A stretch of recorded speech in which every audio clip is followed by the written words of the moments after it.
नमस्कार, आपका हार्दिक स्वागत है खबर पर नजर न्यूज चैनल पर। कॉन्फ्रेंस चालू करें उसके ऊपर में आज भी हमारा यदि कुछ दुर्व्यवहार रहा हो तो हमने चूँकि आपको कुछ भी प्रेजेंटेशन नहीं दिया, पर हम ये चाहते थे कि हम कार्य करें। कार्य में हमारा ज़्यादा इच्छा थी। उस कार्य करने के लिए हम सतत 4 वर्ष से लगातार लगे रहे और हमें आधा अधूरे रिकॉर्ड जो मिले उसके अनुसार हम कार्य करते रहे। और हमने अभी तक जो कार्य किया है उसके संबंध में हमारा निवेदन है कि जो भी अभी घटनाएँ उत्पन्न हुई है, जो आज की तारीख में हो रही है, उन्हें दूर करने के लिए हमने संवाद आयोजित किया है आपके साथ। हमारी प्राथमिकता हमेशा संस्था के हित में और जनता के विश्वास और की रक्षा करना है।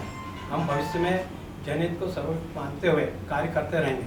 संस्था के सदस्यों के हित में कार्य करना हमारी प्राथमिकता है और मैं तथा मेरा संचालक मंडल इसके लिए पूर्णतः प्रतिबद्ध है। हमने मेरे परिवार के विरुद्ध किए गए व्यक्तिगत प्रहारों के प्रतिक्रिया दी। हमने कहा कि पिछले 4 वर्षों में हमारे जो 100% हमने कार्य किया है, पालन किया है, उसके बावजूद ही मेरे परिवार को निशाना बनाकर दोबारा मुझ पर और मेरे परिवार पर अटैक किया जा रहा है। मेरी प्रतिष्ठा को धूमिल किया जा रहा है। मेरे परिवार के बच्चों को, बहूओं को, सबको इसमें लेकर यानी जिस लेवल पे, लोअर लेवल पे भी जो हरकत कर सकते थे, इस तरह की भूमाफियाओं द्वारा मेरे परिवार के प्रति हरकत की जा रही है। जबकि मैं नियमबद्ध होकर संस्था में जो सरकारी नियम है उनके नियमबद्ध होते हुए कार्य कर रहा हूँ।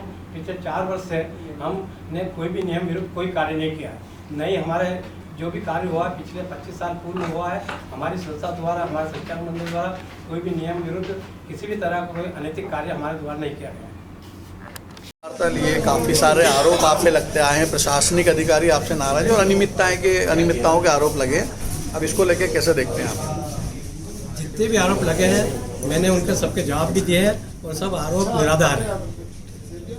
किस आधार पर निराधार है? वो कोर्ट से सब डिसाइड हो चुके हैं। आधे आरोप तो कोर्ट से डिसाइड हो चुके हैं। जो जैसे कि 13 दिन की जो लेट हुई थी हमारी बोर्ड मीटिंग, उसमें कोर्ट ने उनको मना कर दिया, ट्रिब्यूनल ने मना कर दिया, ये सब निराधार है। जी कि कभी आप हमेशा मीडिया से करते रहे, आज अचानक प्रकट हुआ, आपको स्पष्टीकरण देना पड़ा, ये क्लियर कीजिए बिल्कुल। ये आज मैं इसलिए क्लियर करना चाह रहा हूँ, जब मेरी फैमिली पे, मेरे परिवार पे कल अटैक हुआ, मेरी प्रतिष्ठा पे अटैक हो रहा है। मैं एक प्रतिष्ठित आदमी, मैं खुद सिविल इंजीनियर हूँ, मैं सामाजिक प्राणी हूँ। मैं पिछले कई सालों से 40-50 साल से समाज सेवा कर रहा हूँ। सेवा के भाव से यहाँ आया था और इस तरह से मेरे पे और मेरे परिवार पे, मेरे बच्चे पे जब अटैक हुआ तो मुझे लगा कि मुझे रियलिटी और झूठी रिपोर्ट FIR दर्ज करी गई।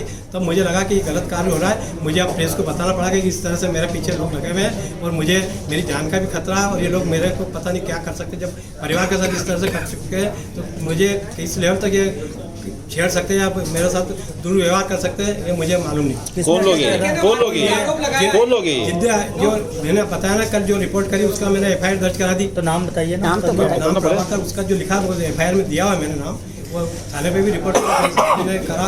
उसने बोला भी मैंने भेजा। कहाँ का मामला है? जिसने आपको मारपीट का आरोप लगाया है, उसका कहना है कि उसके पिता के नाम पे जो प्लाट था वो उसके नाम पर ट्रांसफर आप नहीं कर रहे थे, मना करा आपने, इसलिए ये कोई बात ही नहीं। ना लड़का वहाँ था, ना इस तरह की बात हुई, ना तो लड़का वहाँ था उस टाइम और ना इस तरह की बात हुई। वो आए हैं, उन्होंने कहा हमारा प्लाट है क्या, उसको सूची में बताया थे प्लाट है। पात्र साहब मेरे बोले, मेरे को किसी ने बोला था आप पात्र हो, तो मैं तो आया, मैंने देखो ना इस सूची में आप पात्र हो। फिर उसके बाद कोई बात मेरे पिता के नाम से, मैंने बिल्कुल उसके नाम से। आपके बच्चों पर मारपीट का आरोप लगाया तो क्या गलत है? मारपीट नहीं हुई है? 100% गलत है। बच्चे थे ही नहीं वहाँ पे, बच्चे घर पे थे। बच्चे CCTV कैमरा है, उसमें रिकॉर्ड है। हमने थाने पे भी दे दी रिपोर्ट कि ये सब झूठा है, 100% झूठा है। इसलिए हमने प्रेस कॉन्फ्रेंस किया है कि इस तरह के झूठे जो चल रहे हैं आगे भी इस तरह के और हो सकते हैं, झूठे आएंगे और आप लोगों का हमें सपोर्ट चाहिए। नहीं तो इस तरह से हमें ये बदनाम करते हुए हमारे को प्रतिष्ठित परिवार, एक जो 40 साल से हम समाज सेवा करते आ रहे हैं, मेरे बच्चे भी पढ़े लिखे एजुकेटेड है, मैं खुद सिविल इंजीनियर, बच्चे भी इंजीनियर लोग सब है और प्रतिष्ठित है हम लोग। हमारी छवि को धूमिल करने की पूरी कोशिश की जा रही है, जिससे कि हम डर के यहाँ से हट जाए और उन लोगों को काबू हो। आपने कुछ भूमाफियाओं का जिक्र किया, उन लोगों के कौन लोग हैं, कौन आपको इस मामले में मैं नहीं जानता, पर ये हो सकता है कि जो पुराने लोग हैं जिनका इससे हित है, जिन लोगों का इससे हित है, इस संस्था से हित है, वो लोग इसके पीछे लगे। आपका नाम? मेरा नाम विमल अजमेरा, मैं दिव्य हिला का अध्यक्ष।